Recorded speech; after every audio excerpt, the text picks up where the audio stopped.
Assalamualaikum warahmatullahi wabarakatuh.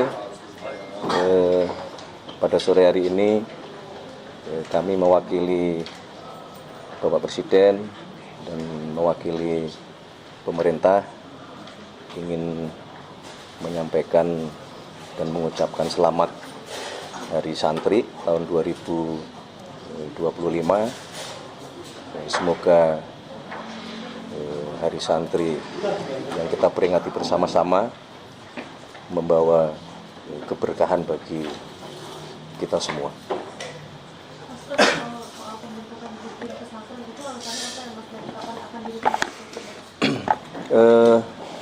Baik, berkenaan dengan masalah izin Dirjen Pondok Pesantren, memang itu bermula dari beberapa waktu yang lalu ada kejadian yang menimpa saudara-saudara kita di Pondok Pesantren Al-Qazini Sidoarjo, yang kemudian dari peristiwa itu kita mendapatkan fakta bahwa nampaknya kita semua pemerintah perlu untuk memberikan perhatian yang lebih kepada pondok-pondok pesantren kita yang menurut data yang tercatat hari ini berjumlah kurang lebih 42.000 pondok pesantren yang tersebar di seluruh Indonesia. Nah, Bapak Presiden juga sangat concern dalam hal pondok pesantren ini untuk beberapa hal. Yang pertama berkaitan dengan masalah keamanan bangunan-bangunan pondok pesantren, yang dari data banyak bangunan-bangunan pondok pesantren kita yang belum melalui prosedur untuk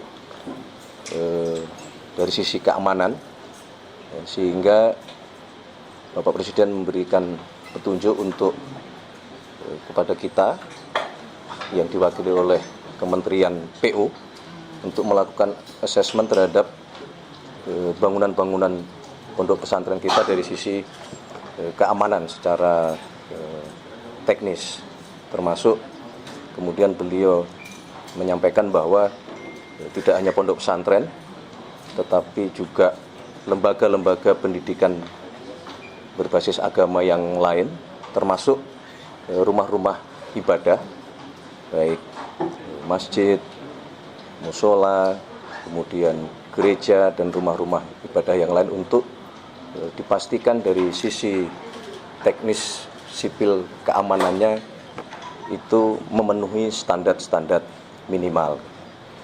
Kemudian juga Bapak Presiden menaruh perhatian selain berkenaan dengan masalah bangunan fisik, tentunya terhadap proses pendidikan, karena bagaimanapun dengan jumlah pondok pesantren kita yang cukup besar, kurang lebih ada 16 juta santri, yang Bapak Presiden menghendaki untuk proses pendidikan juga dilakukan perhatian untuk membekali para santri selain ilmu agama juga ilmu-ilmu pengetahuan berbasis teknologi, termasuk ilmu-ilmu ekonomi, supaya harapannya para santri di dalam menghadapi masa depan di kemudian hari memiliki bekal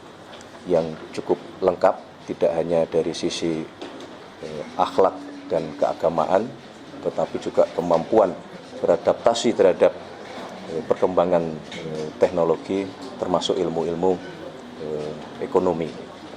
Jadi itu beberapa hal yang menjadi concern dari Bapak Presiden yang diperintahkan kepada kita jajaran terkait untuk kemudian beliau memberikan semacam restu untuk Kementerian Agama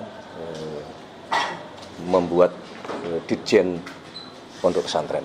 termasuk untuk pengawasan aktivitas di pondok pesantren di luar aktivitas pendidikan itu juga jadi concern Mas, karena kan ada banyak narasi juga yang beredar masalah para santri dilibatkan dalam pembangunan ponpes dan semacamnya, itu apakah juga masuk dalam pengawasan dari dalam ada dirjen itu?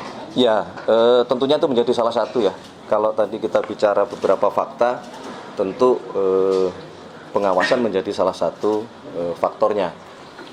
Maka kemudian pemerintah atas petunjuk Bapak Presiden, kemudian kita berencana membuat program dan sekarang sedang dijalankan oleh Kementerian PU untuk melatih para santri yang berasal dari pondok pesantren masing-masing untuk dilakukan pembekalan keilmuan minimal di bidang bangunan, konstruksi maupun sipil yang harapannya ketika ada proses-proses pembangunan di setiap pondok pesantren masing-masing, ada beberapa santri yang memiliki keilmuan dalam hal pendirian bangunan-bangunan. Itu. Terima kasih. Cukup. Boleh Mas. Renovasi APBN itu gimana menurut skemanya?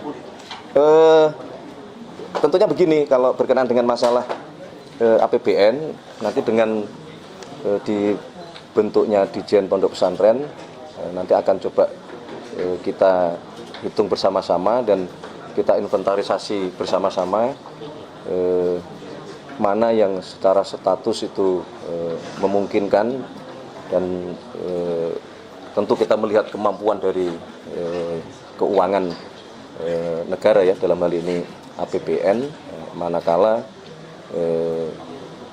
yang berkenaan dengan proses-proses pembangunan itu akan dibebankan kepada APBN. Jadi nanti kita tunggu, kita hitung bersama-sama dulu. Itu untuk seluruh pondok pesantren atau hanya pondok pesantren di daerah-daerah tertentu aja? Justru itu yang sedang nanti kita identifikasi, kita verifikasi, kita lihat datanya. Tetapi kalau dari sisi penerima manfaat program yang lain, saya kira para santri juga termasuk sudah menjadi bagian.